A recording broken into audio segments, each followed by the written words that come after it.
Good evening, everyone. My name is Prarthna Bhardwaj. I'm a breast medical oncologist at the Timor Center for Cancer Care here at Baystate Health. We all know someone who's been impacted by breast cancer. It could be a friend, a family member, a neighbor, or a colleague. I think receiving a diagnosis of cancer can be pretty scary and confusing. And sometimes you wonder why the treatments recommended to someone else, is not the same as what is being recommended for you. Ultimately, how we decide this comes down to the type of breast cancer one has. And one such type of breast cancer is called triple negative breast cancer, which we're going to talk a little bit more about today.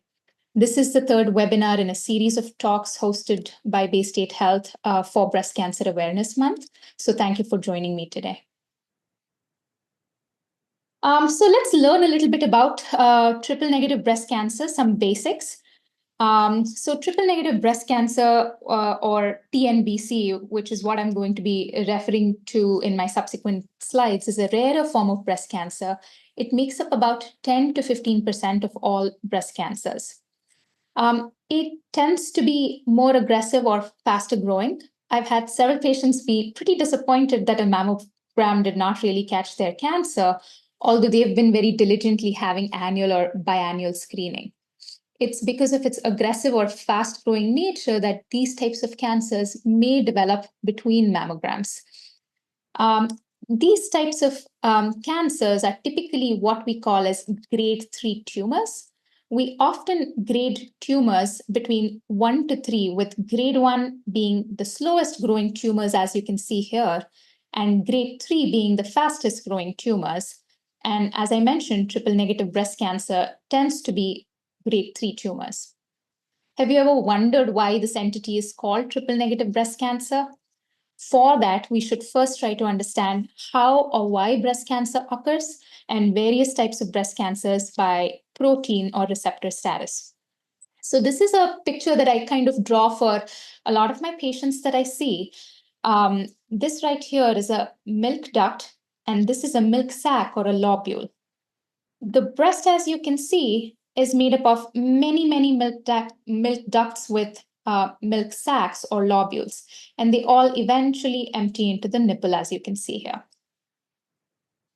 When you look at one of these milk ducts, they're all lined by a single row of cells. Cells are the building blocks of our body.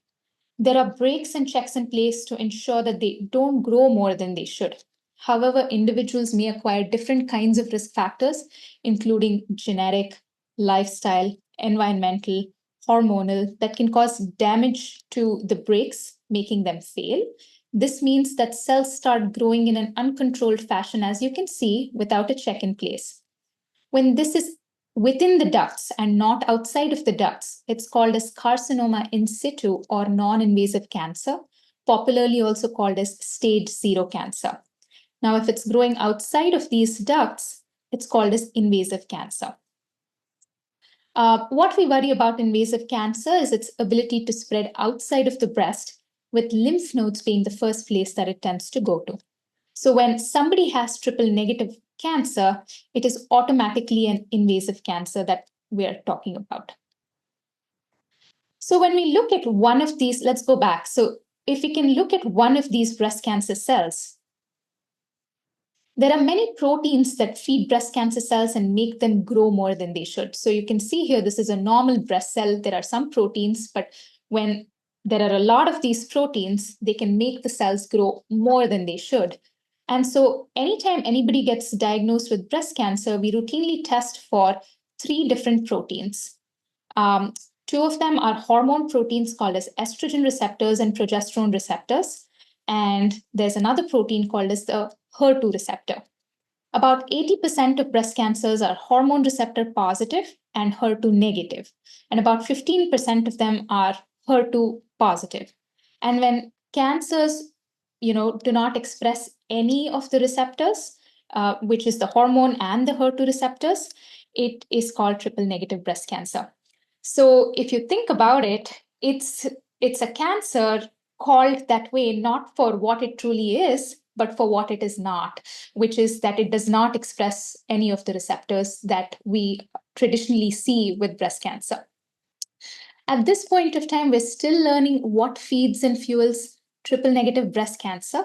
And that is an area of ongoing research for a lot of researchers. And with great interest, we wait to see, if we can find some additional information about that. So let's talk a little bit about what causes triple-negative breast cancer. So it may be associated with the BRCA1 gene, which is a hereditary breast cancer susceptibility gene.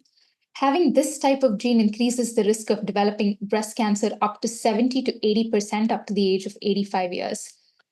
So for those of you who may not know, this is Angelina Jolie, who is one of the movie stars who was found to have the BRCA1 gene. She was unaffected by breast cancer, but decided to undergo risk-reducing double mastectomy. It doesn't mean that triple negative is the only type of cancer people may develop if they have this type of gene. However, about 85% of those who develop breast cancer with the BRCA1 gene have a triple negative breast cancer. And although this is a cancer that occurs in all age groups, younger women seem to have a higher percentage of triple negative breast cancer, especially premenopausal women, meaning women who still get their menstrual periods. It's not really clear why that is the case at this time. But if you think about it, a lot of the older women get diagnosed with hormone positive cancers because of potentially some hormonal risk factors. However, younger women may not necessarily have as much exposure to hormones during their lifetime compared to somebody who's older. And so the thought is that that's one of the reasons why we see a higher percentage of proportion of triple negative breast cancer. Although individuals of all races and ethnicities may be affected by this, Black and Hispanic women are disproportionately affected by this type of cancer. For instance, like I mentioned, about 10 to 15% of all cancers in the general population is triple negative. However, this may be as high as 20 to 40% in Black and Hispanic women. How frequent is triple negative breast cancer and what is its prognosis? So let's learn a little about that. So as mentioned before, you can see that based on the SEER data between 2017 and 2021, HR is hormone receptor and HER2 is the other protein that I spoke about. So HR negative, HER2 negative would be triple negative breast cancer. It makes up about 11% of all cancers. When you look at survival data, as you can see, triple negative breast cancer tends to have a worse prognosis. While the 5-year survival rates of hormone positive and HER2 negative cancers are more than 90%, it's approximately about 78% for triple negative breast cancer. And this is the data that we have of the SEER database between 2014 and 2020. When you look at incidence of this cancer by race or ethnicity, as you can see here, you can see certainly over here that in Black women, you do have a higher incidence of triple negative breast cancer compared to any other ethnicities or races. How do they present? Symptoms are very similar to other breast cancers where you may develop a lump or a swelling of the breast, abnormal nipple discharge other than milk, nipple retraction, dimpled skin, breast or nipple pain. Pain is not necessarily always associated with cancer, but yes, rarely they may present with pain as well, or a heaviness of the breast, and an orange peel-like appearance, which we call as peau d'orange appearance, can also occur with this type of breast cancer, and swollen lymph nodes in the armpit is something that we may see. So what are the different stages of triple negative breast cancer? Like all breast cancers, they are divided into 4 stages. Stage 1 or early stage, the tumor is only in the breast. In stage 2, which is also considered early stage, tumor is more than 2 centimeters or it has spread to the axillary lymph nodes on the same side. Stage 3 is called locally advanced disease, and the tumor may have spread to the superficial structures of the chest wall, or there may be involvement of these lymph nodes in between the breasts called as the internal mammary lymph nodes. And stage 4 is when the tumor has spread outside of the breast in the lymph nodes, including organs like the bones, liver, lungs, and brain. So let's learn a bit more about triple negative breast cancer through what I think is a sort of a fun exercise. It's the myth or truth series, which I'll kind of intersperse throughout the rest of the presentation. So people with triple negative breast cancer can get the same treatments as all others with breast cancer. So this is false. So treatment for triple negative breast cancer depends on the stage of cancer. Because this tends to be a more aggressive type of cancer, almost all people with triple negative breast cancer across all stages typically tend to be eligible for chemotherapy. Now, stage 1 is treated with surgery, plus or minus radiation, and chemotherapy. Stage 2 and stage 3, typically we do 6 months of combination chemotherapy and immunotherapy, followed by surgery, plus or minus radiation. And after surgery, we do 6 months of immunotherapy for certain. And depending upon what we see at the time of surgery, additional treatments may be recommended. Stage 4 triple negative breast cancer is not curable, but it's certainly treatable, and we have some very good treatment options available now. This is essentially in stage 4, we treat with chemotherapy, something called as targeted therapy. Then there's something called as antibody drug conjugates, which I'll talk about a little later, and maybe immunotherapy if the cancer is immunologically active. And this can be given sequentially in no specific order. So given the hormone and HER2 receptors are not expressed, hormone treatments like aromatase inhibitors or tamoxifen, which you may have heard other loved ones taking, cannot be used. And HER2 targeted therapies like Herceptin also cannot be used. However, chemotherapy is quite effective in triple negative breast cancer, and a significant percentage, up to about 50%, can have their tumor disappear completely with chemotherapy alone before surgery, which is called as pathologic complete response. And this is important for us to be able to see what the response to treatment is before surgery, because whether they have pathologic complete response or partial response can have some implications on long-term outcomes for us. So let's talk a little bit about the new changes in treatments that we have seen in the last few years for triple negative breast cancer. We've learned that these types of cancers tend to be immunologically very active. Hence, immunotherapy medicines, like you might have seen commercials of a medicine called as Keytruda, are often used. And the addition of immunotherapy to chemotherapy before surgery improved those pathologic complete response rates that I was talking about from 50% to more than 60%. So what does this really mean? What is immunotherapy? So if you think about traditional cancer treatments like chemotherapy, they basically kill everything. They kill healthy cells, they kill cancerous cells, which means that you can have a lot of side effects. But what immunotherapy does is it's basically medicine that boosts your own immune system to fight the cancer cells in turn. And so they selectively kill the cancer cells. And so you have minimal side effects compared to chemotherapy with these treatments. The other type of treatment in triple negative breast cancer, which is especially approved for stage 4 cancer, is a medicine called as Trodelvy, which is an antibody drug conjugate. How does this work? So we learned that a lot of triple negative breast cancers may have a protein called as TROP protein, TROP, TROP protein. And so what this does is it's a fairly neat mechanism of action. So this particular thing is called as a monoclonal antibody. This goes and selectively attaches to any breast cancer cells that have the TROP.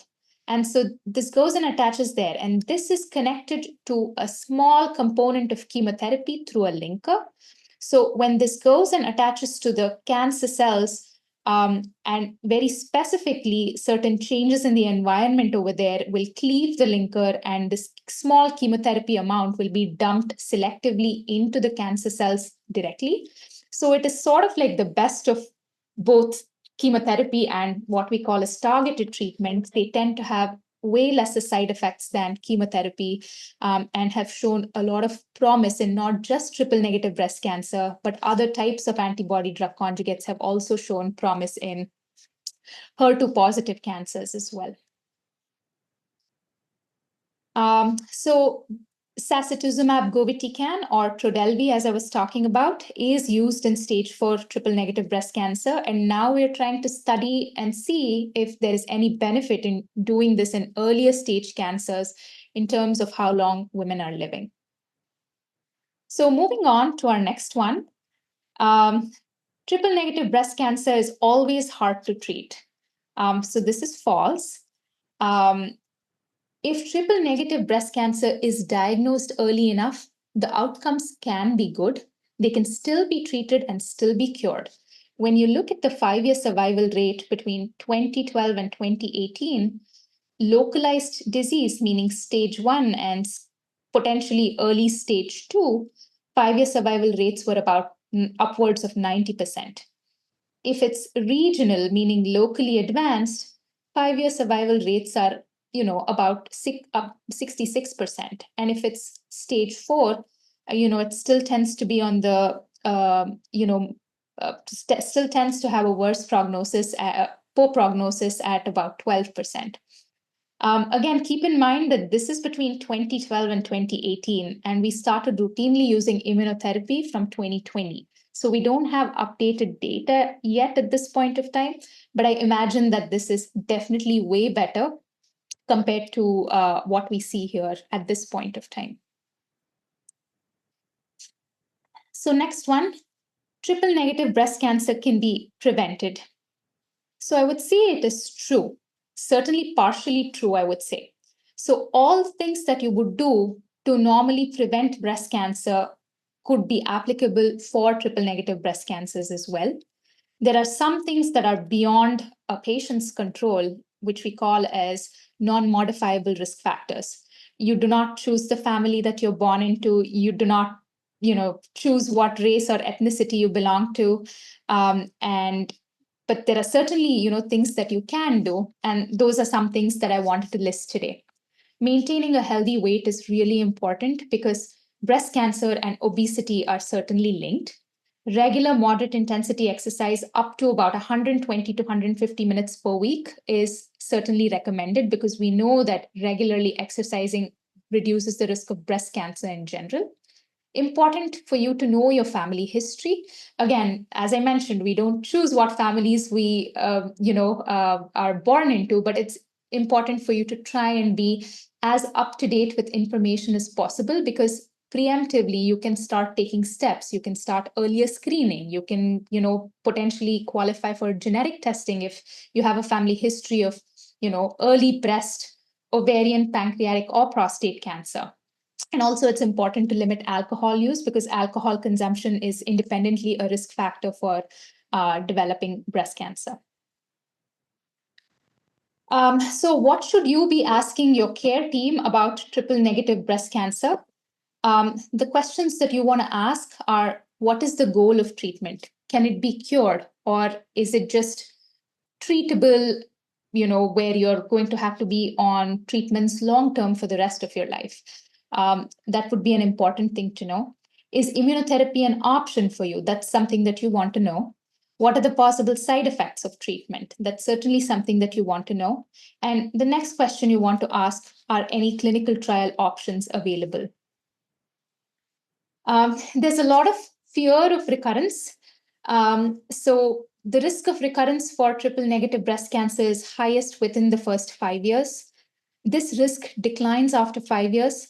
Risk may be lower than someone with hormone positive breast cancer actually after the 5 years, because we know that hormone positive breast cancers may have late recurrences up to about 15-20 years after the time of their initial diagnosis. There's also some fear around seeing your doctors less often after you're done with treatment, but that's perfectly acceptable. We have professional societies that come up with guidelines in terms of how often you need to be seen. So talk to your doctors about that. For surveillance, you do want to see your doctor every 4 to 6 months for a follow-up after you're done with all your treatments. And if you have remaining breast tissue, it's important for you to have your annual mammograms done. Having triple negative breast cancer does not necessarily mean that you need increased surveillance in the form of MRI. Whatever the indications are for an MRI still hold good even for triple negative breast cancer.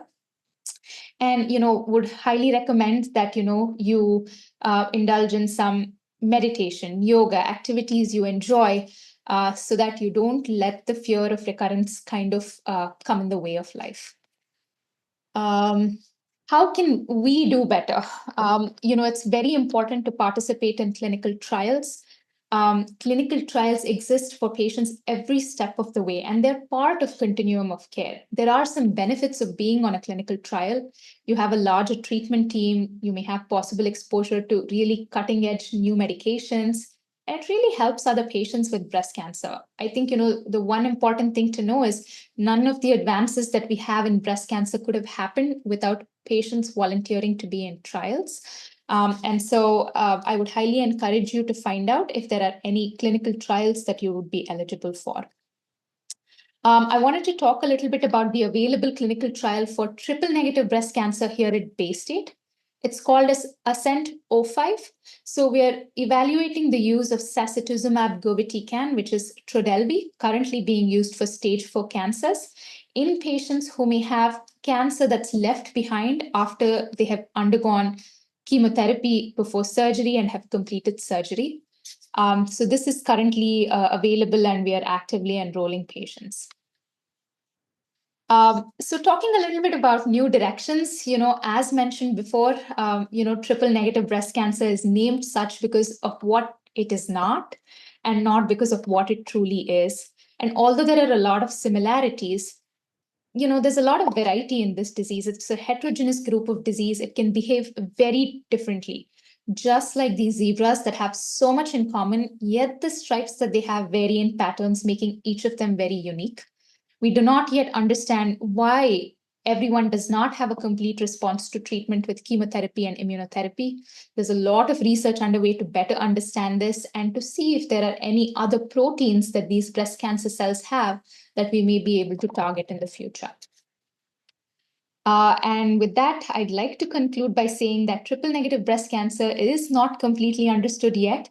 However, here at Baystate, we are fortunate to provide to have coordinated and comprehensive breast cancer care.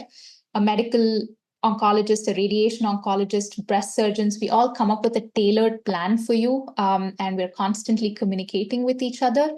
So do not hesitate to ask us questions to understand what your treatment options are and why a certain treatment is being recommended for you. It's a privilege to take care of our individuals in our Western Massachusetts community, and I would like to thank you all for joining me today again. With this, I'm happy to take any further questions that come up. Thank you, Dr. Bhardwaj. We appreciate your expertise. Well done. Really terrific. We do have, let me reiterate to the audience that if you do have questions, to type them into the Q&A box, and Dr. Bhardwaj will answer those now. And we do have a couple in queue already, so thank you for that. The first question, for surveillance, how long should I expect the follow-up to be? Every 4 to 6 months? For what time period? ? And is there a time frame where you are discharged, in quotes, from care? Yeah, so typically almost all breast cancers we follow every 4 to 6 months for at least the first 5 years. After 5 years, you have a couple of different options. So we have a survivorship care clinic where you could transition, where you can, be seen once a year moving forward. The whole idea of survivorship care is to make sure that your mammograms are being ordered, you have an annual breast examination done, and really to make sure that we're monitoring any long-term side effects of some of the treatments that you might have received. The alternative is if you have a good gynecologist or a primary care physician who might be able to, or a provider who might be able to do the same for you, we're okay with you being followed up with them. We've seen, both sides of it where patients are really nervous about leaving, the care of their oncologist. And then there are some who don't like to come to the cancer center because it reminds them of what they went through. But typically 4 to 6 months for the first 5 years, and then once a year, you will need annual mammograms moving forward, lifelong, or as long as you choose to continue getting them. Very good. Thank you. The next question is the diagnosis process for triple negative breast cancer different than other breast cancers? Not really. Anytime anybody gets diagnosed, so you always have, we start off with a mammogram. If there are no symptoms, we start with a screening mammogram. If we find something, then it's a diagnostic mammogram and an ultrasound and then a biopsy. And the pathologists are the ones who are doing the testing to see, what kind of proteins are there. So the diagnostic process itself doesn't change, but after we have the diagnosis, the management does change. Very good. Thank you. The next question. My mother was diagnosed with triple negative breast cancer at 80 years old. Should she test for the BRCA gene? So the current guidelines, if we go by our current guidelines, anybody who gets diagnosed with triple negative breast cancer, they're automatically eligible for genetic testing to be tested for the BRCA gene. This was not always the case. Probably a few years ago, they said anybody over the age of 65, below the age of 65 and had triple negative breast cancer could do the testing. But now it's for anybody who has triple negative breast cancer. So yes, if I would recommend considering testing for the BRCA gene. Well, that's a fabulous change. Thank you for that great question. The next question, how are patients with double mastectomy followed? So really good question. So again, you still need to be seen every 4 to 6 months for a total of 5 years. And one of the reasons why it's still important for you to do this is if breast cancer recurs, it can either come back in the same breast, the opposite breast, or outside of the breast. And when someone has a double mastectomy, there's no remaining breast tissue. However, you can have recurrences in the chest wall or along the site of the incision where you had the double mastectomy, sometimes in the underarm area. And so physical examination is typically all that is recommended. And we don't necessarily need to test for breast cancer outside of the chest wall and the armpit area to see if it's in the bones or not, because we've learned over time that it doesn't really change how long people live if we were to keep doing scans, and keep in mind that it would be additional radiation exposure. However, if somebody were to develop any concerning symptoms, yes, absolutely, we would scan. But for somebody with double mastectomy, yes, you still need physical examinations every 6 months for the first 5 years. Very good. Thank you. We have a thank you from one of the attendees. You answered their question. They're saying thank you. The next question, are there any support groups specifically for triple negative breast cancer patients? And are there any other resources that you recommend? Yeah, so there's the Triple Negative Breast Cancer Foundation.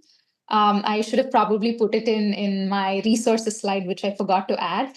But there's the Triple Negative Breast Cancer Foundation, which is solely focused for patients with triple negative breast cancer. It has a ton of really great resources, and it has some forums where you can troubleshoot, ask questions, which is really quite helpful. If you look at American Cancer Society, for breast cancer in general, there are a lot of additional resources that are available. And locally, I think, we have the Rays of Hope, which, provides a lot of, complementary, services and, provides additional resources for patients that are navigating breast cancer and for their families as well. Very good. Thank you. And we have another attendee saying thank you for answering their question. We have one more question. Is the BRCA gene testing a blood test? Yes, it is a blood test. There are several genetic testing companies. It's a blood test, and the turnaround time is approximately about 2 to 3 weeks. Anytime you get tested for this, it's really important for you to be appropriately counseled before you get the genetic testing done, because for people unaffected by cancer who decide to get the genetic testing done, there can be some implications with regards to whether you're going to qualify for life insurance and disability insurance. And this is not something people who don't know how to counsel someone for genetic testing are aware of. So really important for you to make sure that you have a pre-test counseling appropriately before getting this testing done. Oh, great recommendation. Thank you. The next one is regarding a resources comment. They're reiterating. They said that Baystate has a fabulous support group run by Camille Saint Ange, and many women with triple negative breast cancer have used this fabulous resource. So great recommendation. Thank you for that. The next question is a once a month, it's a continuation. The support group is a once a month breast cancer support group. So very good. The next question, where do you get pre-test counseling you mentioned for BRCA? Yeah, if you have a family history of early onset breast cancer, meaning a first degree relative was diagnosed with breast cancer before the age of 50, or you have multiple family members with breast cancer, or pancreatic cancer, or prostate cancer, or ovarian cancer, talk to your primary care provider or your gynecologist if you see one, to be referred to the Family Cancer Risk Program here at Baystate. There are several primary care providers who are doing the testing in the periphery. However, not everyone is trained to do this. So when you get referred to the Family Cancer Risk Program, we do a triaging system, and you don't have to do anything other than providing information on your family history. And we meet once a week with a genetic counselor. We have a patient navigator and myself. We kind of look at all the referrals that we get, and we see if they actually qualify for genetic testing or not. And so we're doing this even before you actually come and see a genetic counselor. And this is something that will save a lot of recurrent visits for you. And I think it's a very cost effective way of going about it. So ask for a referral to our Family Cancer Risk Program, and if you do qualify for testing, you would be seeing a genetic counselor to undergo testing. Excellent. Great recommendation. The next question, at what age should my daughters be tested or screened with mammography if I was diagnosed with triple negative breast cancer at age 45? A really good question. It's also a very complicated answer. So there are multiple different things that we take into consideration when we kind of try and figure out what is somebody's risk of developing breast cancer. There are several models that are out there. There's something called as the Gale model, which underestimates the breast cancer risk in a person. And then there's the Tyrer-Cuzick model that we use, which overestimates breast cancer risk. So we have a high-risk clinic here where we calculate what is the risk of somebody developing breast cancer based on family history, based on when they got their menstrual period for the first time.